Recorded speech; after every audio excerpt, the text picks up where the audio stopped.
22 anyos nga lalaki gidunggab sa kainom niini nga 66 anyos sa Barangay Carmen, Cagayan de Oro City.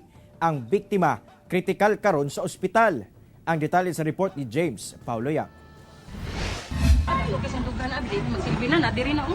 Pasado alas 3 sa hapon adlaw Miyerkules, nakadawat og report ang Police Station 4 Carmen sa Cagayan de Oro City nga adunay pagpangdunggab nga nahitabo sa Zone 9 Cafas Makanhan, Barangay Carmen. Pagresponde sa mga otoridad sa mong lugar, wala na nila maabti pa ang biktima tungod gidala na kini sa ospital.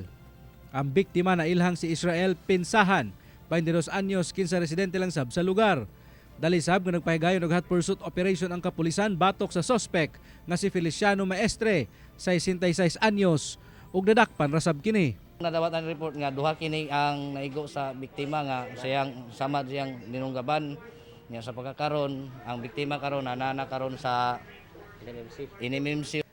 Dinhi mismo sa maong tindahan, bibo pa nga nag-inom ang biktima ug ang suspetsado. Apan sa wala mapiho nga rason, kalit nga gidunggab ni Feliciano si Israel ug dinhi na mitumba ang maong ulitaw. Usa ka kitchen knife nga adunay gitas-on nga 10 inches ang na-recover sa crime scene.